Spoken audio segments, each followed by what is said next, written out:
बिस्मिल्लाहिर्रहमानिर्रहीम, अस्सलामु अलैकुम। प्रोग्राम इख्तलाफी नोट के साथ मैं हूं उम्मे रुबाब ज़ैन। नाज़रीन, साबिक़ वज़ीर आज़म इमरान खान साहब जब से हुकूमत से निकाले गए हैं, एक बात मुसलसल करते आ रहे हैं कि मुल्क की मुआशी और सियासी बहरान का वाहिद हल नए इंतखाबात हैं। अब से कुछ देर पहले चारसद्दा में भी साबिक़ वज़ीर आज़म इमरान खान ने यही कहा कि अगर इस दलदल से पाकिस्तान को निकालना है तो जल्द नए और शफाफ इंतखाबात हमें कराना होंगे। मगर इत्तेहादी रहनुमा तो पहले ही इमरान खान साहब का ये मुतालबा मुस्तरद कर चुके हैं और कहते हैं कि इंतखाबात अपने वक्त पर ही होंगे।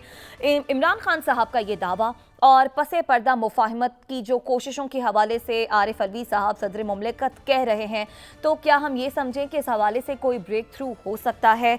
मगर इख्तलाफी नोट ये है कि 2013 और 2018 में भी आम इंतखाबात हुए, ना तो मुआशी इस्तेहकाम आया ना ही सियासी इस्तेहकाम आया। तो अब जल्द इंतखाबात मसाइल का हल, मगर कैसे? प्रोग्राम में इस पर बात करेंगे। इसके साथ ही आए रोज़ हुकूमती नुमाइंदों की जानिब से भी मईशत को दुरुस्त सम पर डालने के दावे किए जाते, अवाम के मसाइल हल करने के दावे किए जाते, मगर इसके बावजूद अवाम की मुश्किलात कम होती नज़र नहीं आ रही। महंगाई अरूज पर है और आटा अगर हम उसकी बात करें तो मुल्क के बड़े शहरों में जो है वो नायाब हो गया है। फ्यूल एडजस्टमेंट चार्जेस की मद में बिजली महंगी की जा रही है, गैस महंगी करने के हवाले से भी खबरें हैं। तो कुल मिलाकर अवाम पर बोझ डालने के फैसले तो हुकूमत तवातुर से कर रही है, मगर अगर कहीं हुकूमत को कोई रिलीफ की उम्मीद है, अवाम को रिलीफ देने के फैसलों में हमें ताखीर देखने को मिल रही है। ऐसा क्यों है, इस पर हम अपने प्रोग्राम में बात करेंगे। इमरान खान साहब ने आज चारसद्दा में मजीद क्या कहा, अपने नाज़रीन को पहले वो दिखाते हैं। हमारे रिजर्व जब ये छोड़ के गए थे 9 अरब डॉलर थे, हम जब छोड़ के गए थे तो 16 अरब डॉलर के रिजर्व्स थे। हम बेहतर माइशत छोड़ के गए, उसके बावजूद कि 2 साल सारी दुनिया में कोरोना की वबा थी, हमारी रिकॉर्ड एक्सपोर्ट्स, हमारी रिकॉर्ड रेमिटेंस, सबसे ज्यादा पाकिस्तान तारीख का हमने टैक्स का पैसा इकट्ठा किया। पिछले हमारे 2 सालों में रिकॉर्ड 4 फसलों की पैदावार हुई। 17 सालों के अंदर सबसे बेहतरीन परफॉर्मेंस हमारी आखिरी 2 साल गवर्नमेंट की थी। आते साथ ही अपने करप्शन के केसेस खत्म करने शुरू किए। नैब के अंदर अमेंडमेंट की 1100 अरब रुपया जो अवाम का चोरी किया हुआ था वो इन्होंने माफ करवाना शुरू किया। तो साद रसूल साहब, इमरान खान साहब जो बात कर रहे हैं, जो दावा कर रहे हैं, आप समझते हैं कि इस हवाले से कोई ब्रेक थ्रू भी हो सकता है, क्योंकि हम मुफाहिमत के हवाले से भी खबरें सुन रहे हैं? देखिए, सबसे पहली बात तो यह है कि जो इमरान खान साहब ने अभी बातें की, इन बातों के अंदर सच्चाई तो है। आप इस बात को कैसे डिनाई कर सकते हैं कि इमरान खान साहब को जब हुकूमत मिली थी तो $9 बिलियन उनका हमारे पास फॉरेन रिजर्व था, फिर वो 17 पे गया और अब वापस बहुत कम नंबर्स पे आ गया है। आप इस बात को कैसे डिनाई कर सकते हैं कि डॉलर किस रेट के ऊपर था, किस रेट के ऊपर गया? आप इस बात को कैसे डिनाई कर सकते हैं कि हमारी वाकई कोरोना की मैनेजमेंट बड़ी अच्छी थी, जहाँ पे सारी दुनिया के अंदर, हमारे हमसाए ममालिक के अंदर, ईरान में एक तरफ और भारत में दूसरी तरफ, जब लोगों की बिल्कुल हेल्थ केयर सिस्टम कोलैप्स कर गया तो पाकिस्तान ने उसकी मैनेजमेंट बेहतर की। इमरान खान साहब को बहुत से लोगों ने तनकीद का निशाना बनाया कि मुल्क को बंद कर दें। मैं उसमें शामिल था जिन्होंने कहा कि हमें कंप्लीट कंट्री वाइड लॉकडाउन कर देना चाहिए, लेकिन उनकी टारगेटेड स्मार्ट लॉकडाउन्स की पॉलिसी ने पाकिस्तान की मईशत का पहिया भी उसमें चलता रहा और हमने कोविड को भी बड़ी अच्छी तरह मैनेज किया।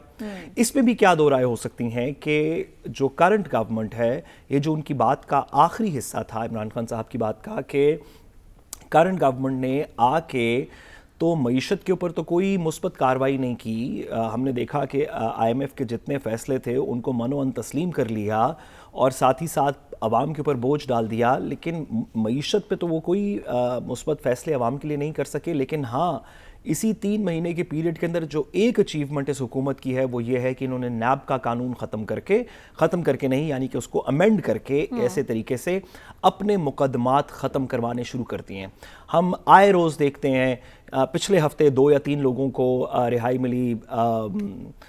राजा साहब को पीपल्स पार्टी से उनके केस के अंदर रिहाई मिली, दीगर पाकिस्तान मुस्लिम लीग नून के लोगों को अपने अपने केसेस के अंदर डिसमिसल मिल रहा है। तो ये बात इमरान खान साहब की फैक्चुअली तो करेक्ट है कि आपने बात ये की थी कि आप हुकूमत, आप अवामी पॉलिसी, मईशत की किसी की बेहतरी के लिए आप इस इमरान खान साहब की हुकूमत को गिराना चाहते हैं और नई हुकूमत कायम करना चाहते हैं जिसमें एक्सपीरियंस लोग होंगे, जिसमें तजर्बाकार टीम जो है वो आके मईशत का पहिया संभालेगी। और उस वक्त भी इमरान खान साहब यही कह रहे थे कि ये मईशत के लिए नहीं आ रहे, इनके पास कोई प्लान नहीं है मईशत का, ये सिर्फ अपने केसेस माफ करवाने आ रहे हैं। आज जबकि हम इस हुकूमत के 4 महीने के बाद के अरसे में बैठे हैं, तो इस 4 महीने के अंदर मईशत की तो जो बर्बादी हुई वो तो पिछले 20 साल के अंदर तकरीबन नहीं हुई थी, या कम से कम पिछले 10 साल में नहीं हुई थी, जो पिछले 4 महीने में इस हुकूमत ने की। और साथ ही साथ जो इमरान खान साहब का नैरेटिव था कि ये आते सारी एक काम ये करेंगे कि अपने कर्जे माफ़ करवा दें, कि अपने केसेस माफ़ करवा देंगे, तो वो हमने देखा कि नैब की अमेंडमेंट हो गई। तो ये बात फैक्चुअली अगर आप सियासियात को साइड पे भी रखते हैं, आप अपनी किसी भी सियासी वाबस्तगी को साइड पे रखते हैं, हमदर्दी को साइड पे रखते हैं, तो ये फैक्चुअली तो बात दुरुस्त है। अब सवाल ये है कि यहाँ तक की तो इमरान खान साहब बात दुरुस्त कर रहे हैं, यहाँ से आगे क्या होगा? क्या वो ये भी कहना चाहते हैं कि अगर उनको हुकूमत मिल जाए, अगर आज इलेक्शन अनाउंस कर दिए जाएं, 3 महीने बाद अगर इमरान खान साहब जीत के हुकूमत बना लें, तो क्या उनके पास इसको वापस लाने का कोई लॉन्ग टर्म प्लान है? जी सादर, क्योंकि इस हुकूमत को तो हमने देख लिया कि इसके पास कोई लॉन्ग टर्म प्लान नहीं। अभी जो आपने बात की कि जब जब अवाम पे बोझ पड़ना था तो इस हुकूमत ने खुशी खुशी फौरन पहले दिन ही अवाम पे बोझ डाल दिया। जहां पे अवाम को रिलीफ मिलना था इंटरनेशनल ऑयल प्राइसेस से, उसकी समरी अभी तक प्राइम मिनिस्टर साहब के दस्तखत की मुंतज़िर है। तो लॉन्ग टर्म पॉलिसी क्या है इमरान खान, इस हुकूमत की लॉन्ग टर्म पॉलिसी क्या है? क्या करेंगे अब से 3 महीने में, 6 महीने में, साल में, 5 साल में, कि हम ना सिर्फ IMF के इस चुंगल से अभी के लिए अपनी मईशत को बचाएं, बट लॉन्गर टर्म में IMF से अपने आप को हमेशा के लिए वो वाला रास्ता बंद करें और अपने पैरों पे खड़े हों। ये पॉलिसी क्या है? सादर रसूल साहब, मुझे अदील वड़ाई साहब की जानिब जाना है, मुझे मुख्तसरन बता दीजिएगा क्या long term policy Tehreek Insaf के पास है जिसकी बुनियाद पर इमरान खान साहब कह रहे हैं कि नए इंतखाबाती मसाइल का हल है? इमरान खान साहब के पास लॉन्ग टर्म पॉलिसी क्या है ये तो उन्होंने अभी पूरी तरह बयान नहीं किया, लेकिन एक बात जो उन्होंने की, जो हमने कल भी अपने फाइनेंशियल एक्सपर्ट से भी हमने उनसे पूछा, वो ये है कि इमरान खान साहब का कहना ये है कि हम अपने ओवरसीज पाकिस्तानीज को मोबिलाइज करके पाकिस्तान के अंदर कुछ डॉलर्स लेके आएंगे, इन्वेस्टमेंट्स लेके आएंगे। क्या वो ये कर सकेंगे, नहीं कर सकेंगे, ये बात अभी हमें नहीं पता, लेकिन को बज़ाहिरन उनका इस तरह का प्लान लगता है जिसकी डिटेल्स अभी उन्होंने बयान नहीं की। ठीक है, आपको ऐसा लगता है। बहरहाल अदील वड़ाई की जानिब जाते हैं। अदील वड़ाई साहब, आप समझते हैं कि नए इंतखाबात तमाम मसाइल का हल हैं? इमरान खान साहब यही दावा कर रहे हैं। देखिए, मेरे ख्याल में ये बात फैशन बन गई है अब कि जब भी कोई नाकामी हो, जब भी कोई मसला हो, और ये इंतखाबात पे डाल दिया जाए और कहा जाए कि नए इंतखाबात ही मसाइल का हल हैं। नए इंतखाबात हो जाएंगे, उसके बाद क्या होगा? सपोज इमरान खान साहब की हुकूमत आ जाती है, 2/3 अक्सरियत ले लेते हैं, तो कौन सी ऐसी टीम है जो इमरान खान साहब के पास पहले नहीं थी, अब आ जाएगी? कौन सी ऐसी टीम है जो पहले 4 साल में जिसको वो यूटिलाइज नहीं कर सके वो आप कर लेंगे? पहले भी जब मुआशी बहरान का सामना था, उस वक्त भी army chief general Qamar Javed Bajwa ने, जो हमारे दोस्त ममालिक हैं, उनसे राब्ते किए, उसके बाद बहुत से मसाइल का हल निकाला। ज़ाती तौर पे वो खुद गए, साथ जाते थे। मौजूदा हुकूमत भी ऐसे ही कर रही है। इस वक्त भी इनकी टीम कहाँ गई जो ये कहकर हुकूमत में आए थे कि हमारे पास इसका हल है? वो हल तो ये एक्सपोज हो गए। उसके बाद फिर जनाब जनरल कमर जावेद बाजवा साहब ने सऊदी अरब राब्ता किया, UAE राब्ता किया। तो इनकी टीमें कहाँ हैं? इनकी टीमें तो कहीं नजर नहीं आती। इंतखाबात हो जाएंगे, उसके बाद क्या होगा? बल्कि मुझे तो ये लग रहा है कि इंतखाबात होने के बाद अवाम ज्यादा मसाइल का शिकार पहले 1-2 सालों में होगी। उसकी रीजन ये है कि जो भी नई गवर्नमेंट आएगी वो पिछली हुकूमत पे डालेगी और बोलेगी हम तो अभी मैंडेट लेकर आए हैं, अभी हम 1-2 साल दें, कुछ तल्ख फैसले करने पड़ेंगे। अब ये जो मौजूदा हुकूमत बैठी हुई है, ये अगर 1 साल में इसका इम्तिहान है, ये 1 साल में डिलीवर कर सकते हैं तो ठीक है, नहीं तो अगले इलेक्शन में आउट हो जाएंगे। वक्त पूरा करने दें। अगर अभी इंतखाबात हो भी जाते हैं 4-5 महीने में, तो वो तो यही कहेंगे ना 2018 की तरह कि हमें वक्त लगेगा, 2-3 साल चाहिए, मईशत खराब हो चुकी है। क्या उस वक्त डॉलर 50 रुपए नहीं बढ़ा था? अभी भी डॉलर इनसे कंट्रोल नहीं हो रहा। अभी भी अब देखें पेट्रोलियम मसनूआत के मामले पे क्या हो रहा है। पेट्रोलियम मसनूआत के मामले पे पाकिस्तान तहरीक इंसाफ को जब लग रहा था कि हुकूमत जा रही है उस वक्त भी सियासत की, और अब भी जो है वो सियासत कौन कर रहा है? खुद हुकूमत में बैठी हुई जमात के अपने लोग कर रहे हैं। वो ऑन नहीं कर रहे मिफ्ता इस्माइल के फैसले को, वो ऑन नहीं कर रहे शहबाज शरीफ साहब के फैसले को। उसकी रीजन क्या है कि हर कोई सियासत करना चाहता है, ग्राउंड रियलिटी को कोई तस्लीम नहीं करना चाहता। इस वक्त अब से कुछ दिन पहले मेरी एक आम हुकूमती शख्सियत से बात हो रही थी, वो ये कह रहे थे कि जब तक आप पेट्रोल, एनर्जी और मईशत पर सियासत करते रहेंगे आप अपना मुल्क नहीं बचा सकते, नहीं चला सकते। फिर इसी तरह आप कर्जे लेके मामलात चलाते रहेंगे, IMF से, वर्ल्ड बैंक से कर्जे लेते रहेंगे, सियासत करते रहेंगे, और ये कैसे आप अपने अखराजात पूरे करेंगे? अखराजात हम कम करते नहीं हैं, कोई हुकूमत कम नहीं करती, कोई हुकूमत कम करने को तैयार नहीं रहती।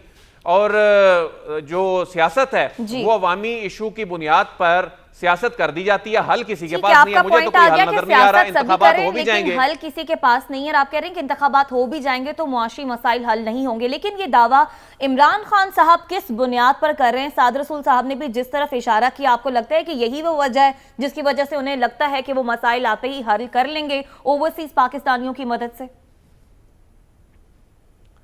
ओवरसीज पाकिस्तानी क्या कर लेंगे? ओवरसीज पाकिस्तानी तो बेचारे पहले ही यहां पर प्रदेश में बैठ के इस मुल्क के मसाइल हल करने के लिए वो अपनी जमा पूंजी यहां बेचते हैं। क्या यहां पर करप्शन कम हो जाएगी? क्या यहां ग्रास रूट लेवल पर ओवरसीज पाकिस्तानियों के जो जमीनों पे कब्जे होते हैं वो होना खत्म हो जाएंगे? क्या यहां पुलिस का निजाम ठीक हो जाएगा? क्या यहां ओवरसीज पाकिस्तानियों के लिए इंसाफ की सहूलत आ जाएगी? वो रकम बेचारे यहां भेजेंगे, फिर वही करप्शन की नजर हो जाएगी, फिर वही ग्रास रूट लेवल पर आपका पॉइंट आ गया। आप कह रहे हैं कि तब भी आपको नहीं लगता कि मसाइल हल हो सकते हैं अगर मदद ले ली भी जाए। प्रोग्राम में आगे बढ़ते हैं, हुकूमत की जानिब आते हैं, हुकूमत के मुआशी दावों की तरफ आते हैं। अवाम पर बोझ डाला जा रहा है हुकूमत पर, अवाम पर मुसलसल, साद रसूल साहब। लेकिन ये जो पेट्रोल की प्राइसेस कम होना थी, इसके हवाले से एक हमें थोड़ी सी उम्मीद जागी थी कि शायद कुछ रिलीफ मिलेगा। 3 दिन से ये खबरें आ रही थी, आज ये तीसरा दिन है, लेकिन अभी तक अवाम को रिलीफ मिला नहीं है। तो ये बोझ तो डाल देते हैं मुश्किल फैसलों की सूरत में, तो रिलीफ देने से हुकूमत क्यों कतरा रही है? देखिए, सबसे पहले तो मैं अदील वलायत साहब से कहूँ कि नाउमीद इकबाल अपनी किश्त वीरा से ज़रा नम हो तो ये मट्टी बड़ी ज़रखेज़ है साकी।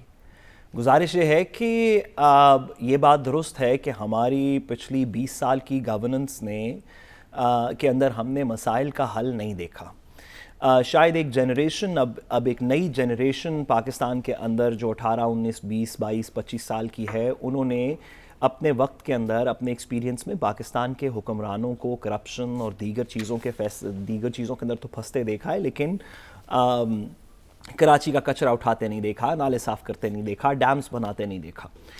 लेकिन इस वक्त पाकिस्तान एक वाटरशेड मोमेंट पे है, और हम ये बात माजी में, तारीख में पहले भी करते रहे हैं कि पाकिस्तान वाटरशेड मोमेंट पे है। और उसमें से कुछ थी, जैसे कि लॉयर्स मूवमेंट के एंड में जब परवेज़ मुशर्रफ साहब की रजीम ख़त्म हुई तो वो एक वाटरशेड मोमेंट था, वहाँ से पाकिस्तान तरक्की की राह पे भी गामज़न मज़ीद हो सकता था। लेकिन हमने देखा कि ये वही चंद ख़ानदान हमारे पे हाकिम हो गए, और जो उन्होंने 90 की दिहाई में किया उससे बुरा उन्होंने 2010 की दिहाई में किया जी। अब यहाँ पे फिर से एक दफ़ा हमारे सामने एक वाटरशेड मोमेंट है। जो एजम्पशंस हैं माजी की कि हमारी गवर्नेंस स्ट्रक्चर के अंदर इसी तरह के लोग होंगे जिनके पास सॉल्यूशंस नहीं है, ये एजम्पशन दुरुस्त है क्योंकि इस वक्त इसी तरह के लोग मौजूद हैं।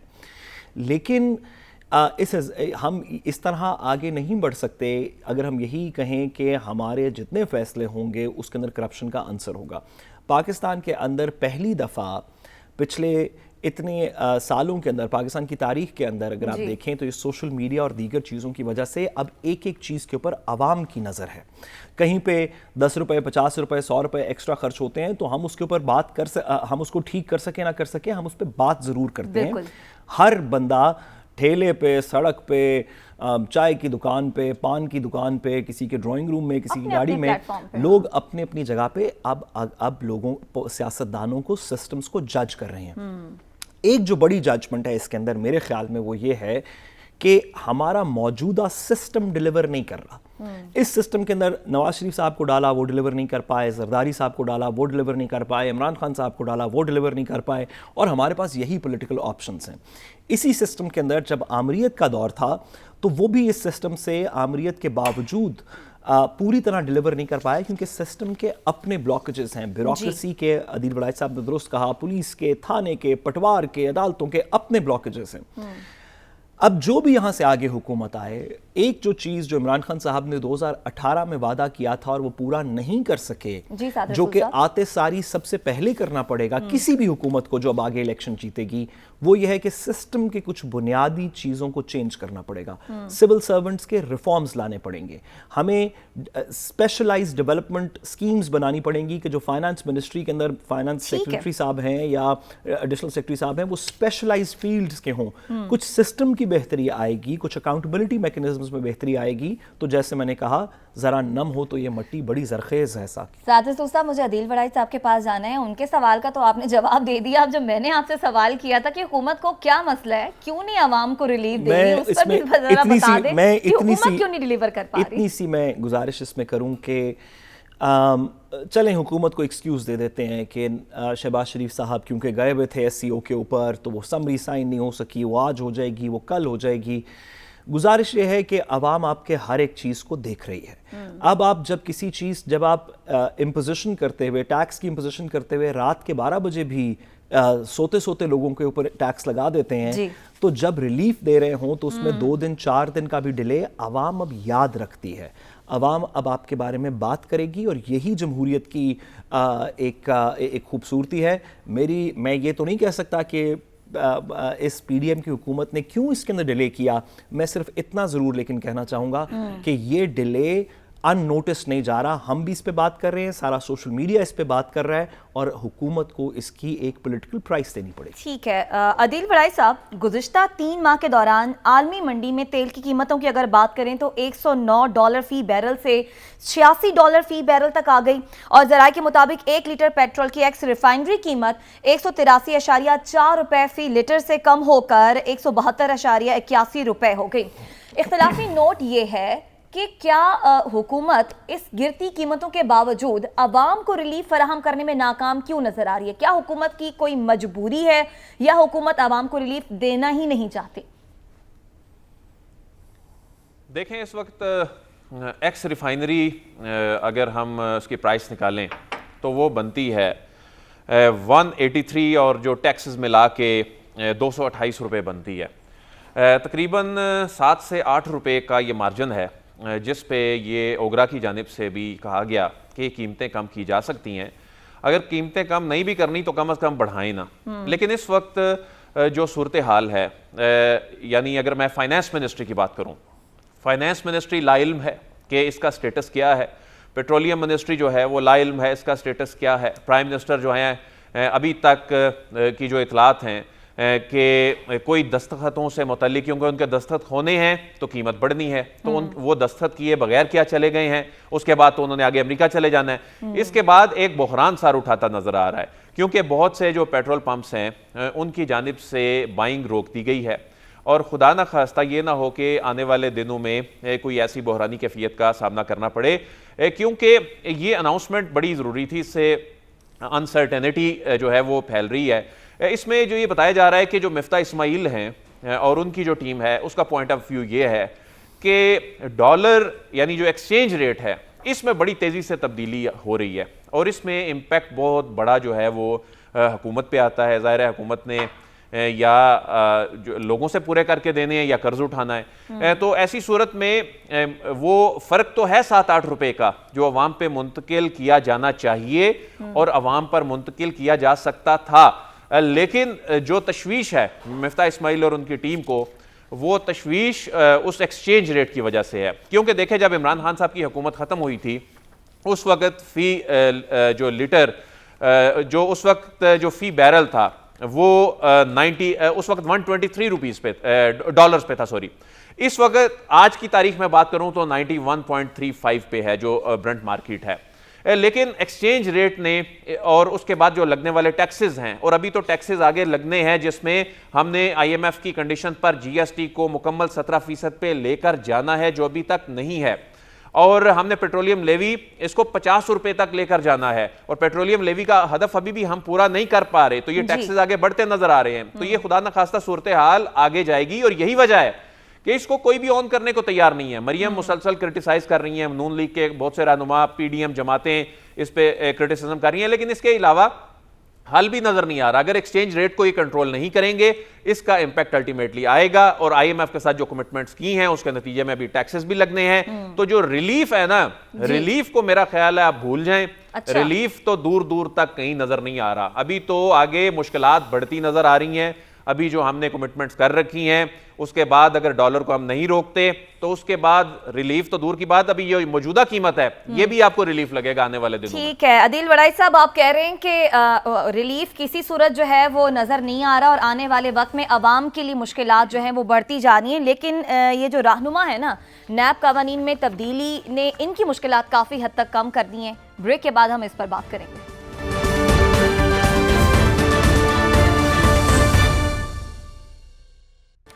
वेलकम बैक नाज़रीन। नैब कवानीन में तब्दीली के बाद कई अहम मुकदमात खत्म हो गए हैं। एहतसाब अदालतों ने नैब के 50 करप्शन रेफरेंसेस वापस भिजवा दिए। वजीर आजम शहबाज शरीफ, उनके बेटे हमजा शहबाज, राजा परवेज अशरफ, यूसुफ रजा गिलानी, सलीम मांडवीवाला, एजाज हारून भी फ़ायदा उठाने वालों में शामिल हैं। तो नैब कवानीन से मजीद किस किस को फ़ायदा होगा और इससे क्या इमरान खान साहब के करप्शन का बयानिया मजीद मजबूत होगा, इस पर हम अपने प्रोग्राम में बात करेंगे। हमारे साथ बात करने के लिए साबिक प्रोसिक्यूटर नैब इमरान शफीक साहब मौजूद हैं। इमरान शफीक साहब, बहुत शुक्रिया आपके वक्त का। सर, सबसे पहले तो ये बताएं कि नैब जिस मकसद के लिए बना था, अब हम समझें कि ये इदारा गैर फाल हो गया?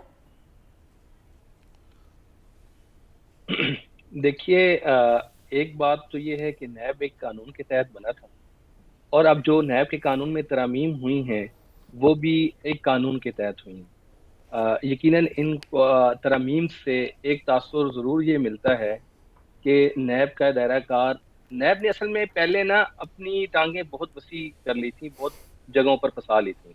नैब ने दूसरे रेगुलेटर्स जो इदारे हैं उनके भी काम में अच्छी खासी मुदाखलत कर दी थी, यानी टैक्स के मुकदमात, SECP के मुकदमात और इस तरह के दीगर रेगुलेटर्स जो हैं, RDA से रिलेटेड जो LDA से रिलेटेड जो मुकदमात हैं, उन सब पर नैब ने अपनी तहकीकात जारी कर रखी थी। अब जो नया कानून है उस कानून के तहत उन्होंने बहरहाल नैब की वो जो नैब के केसों में एक डिस्क्रिशन का पहलू था कि आप जहां चाहें जो चाहें केस इन्वेस्टिगेशन शुरू कर दें बिजनेस कम्युनिटी के खिलाफ भी, उसको उन्होंने कर्टेल करने की कोशिश की है। लेकिन वो कर्टेल करने में थोड़ा सा एक्सीड कर गए हैं, ज्यादा आगे निकल गए हैं। ये एक्शन का एक रिएक्शन है, और जितनी कुव्वत के साथ नैब एक्शन कर रहा था और उसी कुव्वत के साथ अब उसका रिएक्शन आया है। तो अब रिएक्शन ये आप देखें, अब जो नैब में नई तरमीम हुई है, पहले भी ये एक सेंस मौजूद था कि नैब छोटे छोटे केसेस करने के लिए नहीं बना, नैब बड़े पैमाने की मेगा करप्शन के लिए नैब बनाया गया है। जी, दीगर करप्शन के लिए एंटी करप्शन एस्टैब्लिशमेंट में मौजूद है, FIA भी मौजूद है। इमरान साहब, एक सवाल आपकी इजाजत से, क्या मसला था कि अगर नैब LDA और RDA के मसाइल के अंदर जुरिस्डिक्शन ले ले? ये तो अच्छी बात नहीं थी, क्योंकि जो एंटी करप्शन जिसकी आप बात कर रहे हैं, एंटी करप्शन तो हुकूमत वक्त के लिए काम करती है। एंटी करप्शन की तैनाती तो चीफ मिनिस्टर करता है, एंटी करप्शन के DG के साथ तो चीफ सेक्रेटरी बैठता है, वो तो हुकूमत के ताबे है। तो ये LDA RDA रेगुलेटर्स की जो करप्शन के मैटर्स हैं, क्या मसला था अगर इसके अंदर एक इंडिपेंडेंट इदारा जो हुकूमत के ताबे नहीं है वो इन्वेस्टिगेट करता? आप ठीक कह रहे हैं, लेकिन प्रैक्टिकली ऐसा नहीं था। नैब ने भी तो आप ये देखिए कि जब हुकूमत वक्त होती है तो हुकूमत वक्त के खिलाफ तो नैब भी कोई एक्शन नहीं लेता था। आपकी बात दुरुस्त है, ये तो 4 साल गुजारे। इमरान साहब, सॉरी, ये तो बात आपकी दुरुस्त है, ये तो बात आपकी दुरुस्त है कि नैब का इस्तेमाल गलत हुआ है। ये बात दुरुस्त है कि नैब को पॉलिटिकल प्रोसिक्यूशन के लिए इस्तेमाल किया गया है, लेकिन लीगली इसमें क्या मसला है कि नैब की पावर्स उसी तरह की रहें और उसकी प्रोसिक्यूशन उसके तरीके के अंदर कुछ रूल्स के थ्रू, दीगर तरीकों के थ्रू उसमें कोई बेहतरी लाई जाए? आपने नैब की जुरिस्डिक्शन ही खत्म कर दी, ये तो बड़ी अजीब सी बात है।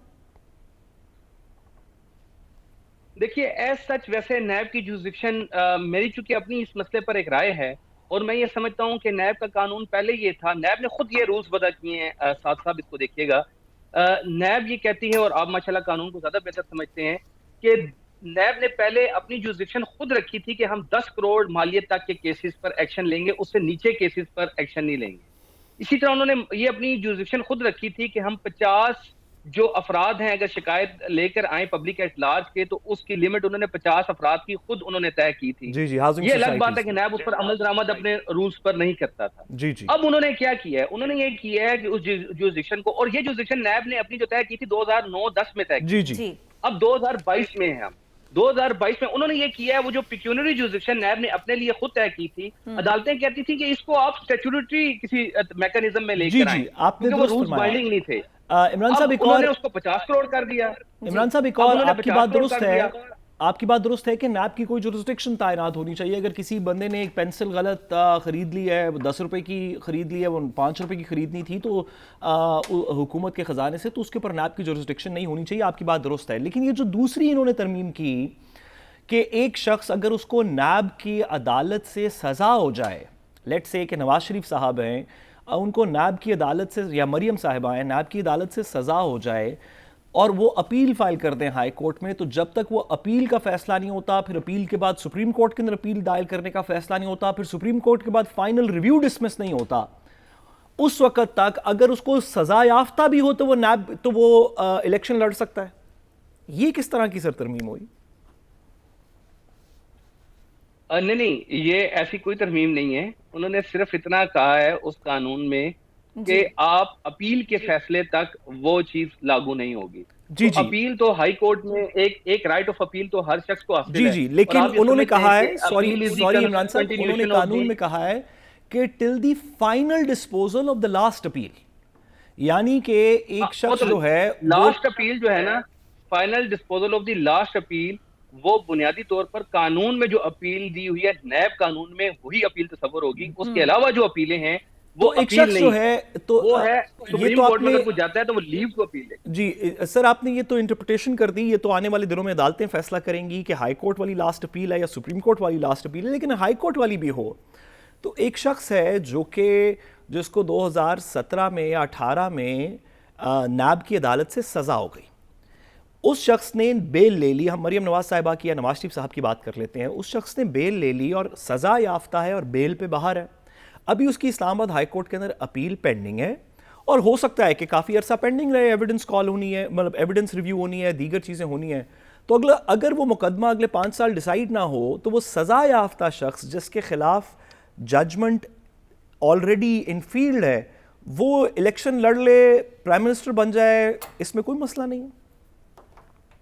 देखिए साहब, अब अगर कानून के मुताबिक चलना है तो फिर कानून ये नहीं है कि किसी का केस अपील में आप 5 साल तक पेंडिंग रखेंगे। जी जिस तरह मियां साहब का केस चला था, वो ट्रायल से सजा भी उन्हें 1 साल के अरसे के वो अंदर तो सुप्रीम अंदर कोर्ट हो ने गई मॉनिटर थी किया और सर। रोजाना की बुनियाद पर सुप्रीम मॉनिटर कर कोर्ट रही ने थी। मॉनिटर अब किया भी और नून कानून लीग ने ने- कहा कि ना अब करें, भी इस कानून ट्रायल ने को तय लंबा कर करें। दिया है साहब, अब भी कानून ने तय कर दिया जी, कि जी। 6 महीने के अंदर अंदर आप मुकदमे का फैसला करेंगे। जी जी सही। यानी कानून ये है कि 6 मंथ्स में, अब ये देखे ना, ये हाई कोर्ट पर लाजिम है कि उस कानून पे जिसमें अपील की जो उसका फैसला करने का एक वक्त मुतय्यन कर दिया गया है, अब हाई कोर्ट पर पाकिस्तान की एक जिम्मेदारी आयद होती है, बड़ी जिम्मेदारी। देखिए, हम सारे कानून के पाबंद हैं। जी जी अब अगर कानून में ये लिखा है कि किसी अपील का फैसला 1 माह में होगा, 6 माह में होगा, तो अब अदालतों की जिम्मेदारी बनती ठीक है है कि उसको 6 माह से अदील पहले वहाइश पहले हमारे साथ निपटाएं। मौजूद हैं। मैं- साहब, जी, जी, आपकी अदील साहब इजाजत से- से अदील उनसे से भी बात पूछ करने लें से अगर पहले- वो कोई सवाल करना चाहते हैं तो। जी जी जी कीजिए। आपको भी इजाजत है, आप भी सवाल करते रहे। मैंने कहा मैं अदील को सिर्फ भी इतनी शामिल सी बात कर करना लिया चाहता हूं कि इसमें मेरा सवाल ये जी। है, मेरा सवाल ये है कि साद रसूल साहब जो बात कर रहे हैं, साद साहब, मुझे तो इससे ज़्यादा ख़तरनाक बात ये लग रही है। देखें, उसमें जो ज्यूरिस्डिक्शन उसमें मुतय्यन की गई है, लेकिन इसी आड़ में जो सबसे खतरनाक चीज है वो तो एसेट बियॉन्ड जी, मीन्स वाला जी। मामला है और burden of उसमें proof भी है। नैब पर भारी जिम्मेदारी डाल दी गई है। जी, जी, उसमें burden तो of बर्डन proof ऑफ है। प्रूफ जो है वो नैब पर आ गया है। जी, जी। और उसमें जो इतलाक किया गया है, जब से नैब कानून बने उस वक्त से अगर इसका इतलाक कर दिया जाए तो ये तो इस बात का खदशा है कि जिन लोगों को सजाएं हो चुकी हैं वो भी खत्म हो जाएंगी, उनके साथ तो फिर बड़ा जुल्म हुआ। उनके साथ तो उसकी बड़ा आड़ जुल्म में हुआ। जो ये किया गया, इस पे क्या कहेंगे आप? मैं अदील साहब आपकी बात को थोड़ा सा आगे बढ़ाते हुए, और इमरान साहब बहुत एक्सपीरियंस हैं और हम इनसे पूछना भी चाहते हैं, गुजारिश ये है कि इस मुल्क में इस वक्त नून लीग और पीपल्स पार्टी और दीगर ये पीडीएम की जमातों ने मिलकर नैब का एक जो अकाउंटेबिलिटी का कानून है, पाकिस्तान के अंदर जो इस वक्त अकाउंटेबिलिटी का कानून है, उसमें अगर मेरे पास 100 रुपए के असासे हों जो किसी भी वजह से मैंने बना लिए, खामोशी से, कैश में, इधर उधर, और मेरी इनकम 10 रुपए की हो, और कोई शख्स आके, और मैं प्राइम मिनिस्टर हूँ, और मेरे से कोई शख्स पूछे कि आपकी 10 रुपए की इनकम है, आपके 100 रुपए के असासे हैं, तो ज़रा बताएं कैसे बनाए, तो मैं उससे कहूँगा नहीं तुम बताओ कि मैंने कैसे बनाए, तुम पहले प्रूव करो कि मैंने गलत बनाए, फिर मैं जवाब दूंगा कि मैंने ठीक बनाया या नहीं बनाए। अगर ये कर भी लें, उसके बाद अगर मुझे सजा हो जाए तो मैं एक अपील फाइल करूंगा। वो अपील इस्लामाबाद हाई कोर्ट वाली अपील को अब 4 साल तो हो गए ना, 2018 की कन्विक्शन है, 2022 के हम मिडिल में बैठे हैं और अभी वो डिसाइड नहीं हुई, और इस तरह की बेतहाशा अपीलें लाहौर हाई कोर्ट में, सिंध में, बलोचिस्तान में, केपी में, सुप्रीम कोर्ट में पेंडिंग है। जब तक उन अपीलों का फैसला नहीं हो जाता, जो कि शायद अगले 2-1 दिहाइयों में हो जाए, फाइनल अपील की डिस्पोजल नहीं हो जाती, उस वक्त तक मैं इलेक्शन भी लड़ूंगा, मैं बर्डन ऑफ प्रूफ भी दूसरी साइड के ऊपर होगा, मैं बेल के ऊपर भी रिहा रहूंगा। तो फिर इसको अकाउंटेबिलिटी ना कहें, इसको कुछ और कह लें, इसको एक फसाद कह लें, इसको एक स्मोक स्क्रीन कह लें, कहें कि हमारे ऊपर प्रेशर था, हमने अकाउंटेबिलिटी का लॉ तो लाना था लेकिन हम किसी को पकड़ना नहीं चाहते, हमने सब लोगों को रिहा कर दिया और हम आइंदा भी रिहा करते रहेंगे। हमारे पास एक कानून है जिसके नाम में अकाउंटेबिलिटी का लफ्ज़ है, लेकिन वो अकाउंटेबिलिटी का प्रोसेस तो नहीं है। इमरान साहब, आपकी ये सारी बातें जो हैं दोनों हजरात ने जो की हैं, मैं इससे इत्तेफाक करता हूँ। इससे इत्तेफाक करते हुए मैं ये बात कहता हूँ कि जो अदील साहब ने बात की है वो बहुत अहम नुकता है। मेरा ये कहना यह है, इस कानून को पढ़ने के बाद, इन अमेंडमेंट्स को पढ़ने के बाद, कि अब पाकिस्तान में आप एसिड बियॉन्ड मीन्स का केस जो है वो किसी तौर पर भी साबित नहीं कर सकते जी। यानी एसिड बियॉन्ड मीन्स का अब जो तस्वुर है, जो इस कानून में, नए कानून में जो इन्होंने बनाया है, एसिड बियॉन्ड मीन्स का तस्वुर यह है साथ कि एसिड बियॉन्ड मीन्स ये है कि आपके पास असासे आमदन से जायद हैं, इसको नैब साबित नहीं कर सकता, जी हाँ। कोई और इदारा भी साबित करने की पोजीशन में नहीं है, लेकिन वो आपसे पूछेंगे कि भाई आपकी तनख्वाह, आपकी आमदन इतनी है, असासे आपके इतने ज्यादा हैं, ये आप बताइए कहां से आए। तो ये एक लीगल फिक्शन के तहत करप्शन को प्रिज्यूम किया जाएगा कि ये पैसा जो जायद है, जिसकी वो जस्टिफिकेशन नहीं है, वो करप्शन के जरिए आया है। इमरान साहब, आपकी बात से को बदल दिया। इमरान साहब, आपने कहा कि अब नैब को जी, आपकी बात दुरुस्त है, करना पड़ेगा। आपकी बात दुरुस्त है कि अब क्योंकि बर्डन ऑफ प्रूफ शिफ्ट हो गया तो अब तकरीबन इम्पॉसिबल हो जाएगा। इस तरह के एसिड बियॉन्ड मीन्स तो इफेक्टिवली हमारे कानून से खत्म ही हो गया। सर ये बताइए कि हमारी बार आपका भी ताल्लुक, और पहलू सुने जी जी जी जी, इसका एक और पहलू आप बताना चाह रहे हैं, और वो ये है, आप सवाल कर लीजिए। वो ये है कि अब इन्होंने कहा कि 50 करोड़ से जायद के केस पर नैब एक्शन लेगा। आप मुझे बताएं कि एक सरकारी मुलाजिम करप्शन करता जाता है, 49 करोड़ 50,000 रुपए की वो करप्शन कर लेता है और 10 दफा करता है, और वो उसके एसेट्स जो है वो बियॉन्ड मीन्स है। मेरा ख्याल है किसी सरकारी मुलाजिम के लिए 50 करोड़ तो बहुत बड़ी बात है, 4-5 करोड़ तक की करप्शन भी उसकी लाइफ के लिए काफी है। हाँ, नहीं, अब वो करेगा ये कि वो अगर उसने 100 करोड़ की करप्शन करनी है तो वो कहेगा अगले को कि मुझे 2 केसेस के अंदर दें 49 करोड़ रुपए की करप्शन की, ताकि मैं एंटी करप्शन से उसको माफ करवा लूं, नैब के अंदर नहीं जा सकते। मैं एक गुजारिश सिर्फ करना चाहता हूं, आप गुजारिश करें, फिर मैंने आपसे भी और इमरान शफीक साहब से भी और अदील वड़ाई साहब से भी एक गुजारिश करनी है, उसकी भी मुझे आप लोग इजाजत दीजिएगा क्योंकि ब्रेक का वक्त भी। इमरान साहब ये बताइए कि हमारी बार काउंसिल्स इतनी एक्टिव हैं, अगर नवाज शरीफ साहब के खिलाफ कोई सज़ा हो जाए तो वो लेटर्स लिख देती हैं।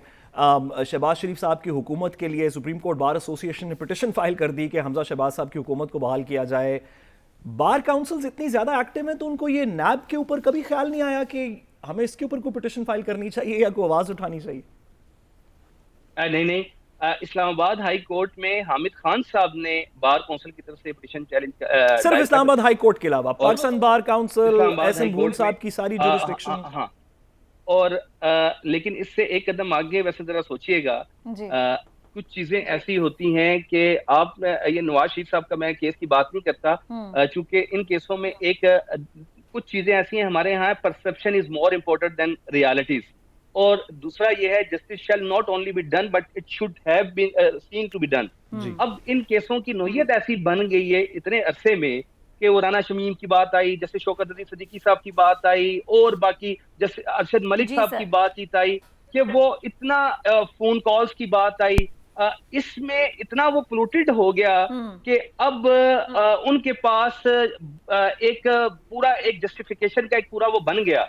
इसलिए ये केस अगर ठीक तरीके से चलते, ठीक तरीके से चीजें साबित होती, तो एक सिचुएशन बिल्कुल इंटायरली डिफरेंट होती। बार एसोसिएशंस ने बहरहाल नैब के कानून में जो ऐसी तरमीम हुई हैं जिसके नतीजे में नैब का इदारा प्रैक्टिकली डिसफंक्शन हो गया है, यकीनन इन तरमीम को देखना यह था कि नैब के कानून में जो इख्तियारात का नैब गलत इस्तेमाल कर रहा था, उस इख्तियारात को आपने दुरुस्त करना था। आपने उसके पारी काट दिए, ये थोड़ा सा बहरहाल करप्शन। इमरान शफीक साहब, बस मुख्तसरन अब ये बता दीजिएगा कि इमरान खान साहब का भी करप्शन का बयानिया है, ये बताइएगा कि उस बयानिए को जो है अब मजीद मकबूलियत मिलेगी या फिर ये करप्शन आप समझते हैं कि ये जो नैब कवानीन तब्दील हुए हैं इसके बाद कम होगी? देखें, इमरान साहब के बयानिए की तो उन्होंने खुद ही जड़ काट दी। वो एंटी करप्शन का केस था यहाँ पंजाब में, जो ही उनकी पंजाब में गवर्नमेंट आई है और वो एंटी करप्शन का केस जो है वो अगले दिन ही खत्म तो हो गया। कितना अच्छा होता कि नैब के अंदर ये केस होता, कितना अच्छा होता कि केस नैब में होता, तो इमरान खान की हुकूमत या कोई भी हुकूमत उसकी जड़ नहीं काट सकती थी। कितना अच्छा होता कि नैब के अंदर होता केस। हाँ, नैब में तब होता ना वो जब जस्टिस जावेद इकबाल साहब ने, देखे फैक्ट्स पर बात ये करनी है कि जस्टिस जावेद इकबाल साहब अभी तक तो चेयरमैन नैब थे कुछ अरसे तक। उन्होंने तो इस पूरे अरसे में इमरान खान की गवर्नमेंट के बारे में एक दफा जुमला कहा था कि अब हवाओं का रुख बदलेगा, और उसके बाद आपको पता है कि 4 साल तक अगले वो हवा नहीं चल सकी। तो इसका मतलब यह है कि नैब एक्शन लेने के लिए तैयार ही नहीं था। तो अब गवर्नमेंट तो बहरहाल फोर्स नहीं कर सकती चेयरमैन नैब को, क्योंकि आप खुद कहते हैं नैब एक इंडिपेंडेंट स्टैट्यूटरी इदारा है, एक ऑटोनोमस बॉडी है। आपकी बात दुरुस्त है। ठीक है, बहुत शुक्रिया। साबिक प्रोसिक्यूटर नैब इमरान शफीक साहब हमारे साथ मौजूद थे। अदील वड़ाई साहब, आपसे भी यही सवाल, क्या इमरान खान का करप्शन का बयानिया मजीद मकबूल होगा, क्या फिर हम देखें कि अब करप्शन में मजीद इजाफा होगा, क्योंकि मजीद भी लोगों को रिलीफ मिल सकता है ये जो चेंजेस हुई हैं नैब कवानीन में इसकी वजह से? देखें, इससे पहले तो खान साहब या उनकी जमात से ये पूछना चाहिए कि उनके दौरे हुकूमत में एहतसाब पर कितना काम हुआ। जब नैब की बात आती थी तो वो कह देते थे कि जी नैब तो हमारे चूँकि कंट्रोल में नहीं है, इंडिपेंडेंट है। और लेकिन जो दूसरे एहतसाब करने वाले इदारे थे, जो FIA था, एंटी करप्शन के इदारे थे, उन्होंने क्या किया? कितने लोगों को उनके दौर में सज़ाएँ हुई और वो मंतकी अंजाम तक केस पहुंचे। तो इमरान खान साहब पे जो क्रिटिसिज्म उस वक्त ये होती थी कि जो महंगाई के हवाले से या जो मईशत के हवाले से, तो साथ ही ये भी हुआ करती थी, अगर आपको याद हो, कि जो वो जो एहतसाब का बयानिया है उसका क्या बना, उस पर कितने लोगों के खिलाफ कार्रवाई हुई, कितने लोगों के खिलाफ एक्शन हुआ। तो उस दौर में तो ऐसा कुछ नहीं हुआ। लेकिन अब लेकिन अब देखें, अब जब मौजूदा हुकूमत में इन्होंने आके नैब कवानीन में तरमीम की है, तो इमरान खान साहब की जो जमात है उसको पार्लियामेंट में बैठ के इसको रेजिस्ट करना चाहिए था, इसको रोकना चाहिए था। ठीक है। और ये बात खुद सुप्रीम कोर्ट ऑफ पाकिस्तान ने कही, तो ये मैदान खाली छोड़ दिया उनके लिए, और उस वक्त भी मैदान एक किस्म का खाली था। आपका पॉइंट आ गया, आपने कहा कि तहरीक इंसाफ ने खुद ही ये मैदान खाली छोड़ा था। साद रसूल साहब, आपके पास 1 मिनट है, जवाब दे दे, फिर ब्रेक पर हमने भी जाना है। ये इमरान खान साहब, तहरीक इंसाफ ने जो खाली मैदान छोड़ा, इसी वजह से हुकूमत ने फायदा भी उठा लिया? नहीं, अगर मैदान वो खाली नहीं भी छोड़ते तो हुकूमत के पास नंबर्स तो पूरे थे ना। ज़्यादा से ज़्यादा ये होता कि पार्लियामेंट के अंदर बहस होती, बट बहस के अलावा तो वो कुछ नहीं और कर सकते थे। लेकिन देखिए, गुजारिश ये है कि नैब को मनोवन डिफेंड नहीं कर सकते, ना ही इमरान खान साहब को करना चाहिए। नैब ने बड़ी ज़्यादतियाँ की। एहतसाब ब्यूरो सैफुर रहमान साहब के वक्त से लेके 97 से लेके उसके बाद मुशर्रफ साहब के वक्त के अंदर, जरदारी साहब और नवाज शरीफ साहब के वक्त के अंदर तो नैब तकरीबन बिल्कुल ही डेड हो गई। फिर इमरान खान साहब के वक्त के प्रीमियरशिप के दरमियान हमने देखा कि नैब एक मखसूस पॉलिटिकल पार्टी या 2-4 मखसूस पॉलिटिकल पार्टीज के बारे में कार्रवाई करती थी और हाई हैंडेड थी, लोगों को उठा लिया, 90 दिन के लिए अंदर रखा। अगर उन चीज़ों को ठीक करते, बजाय कि नैब को के पर काट के उसको ख़त्म कर दिया जाए, अगर उन प्रोसीजर्स को ठीक करते तो तमाम लोग इससे खुश होते। नैब में और आप कह रहे हैं कि तहरीक इंसाफ पार्लियामेंट में होती या ना होती, हुकूमत इस तरमीम से फायदा उठा सकती थी। इसके साथ ही हम ब्रेक की जाने बढ़े, वापस आएंगे, हमारे साथ रहिएगा।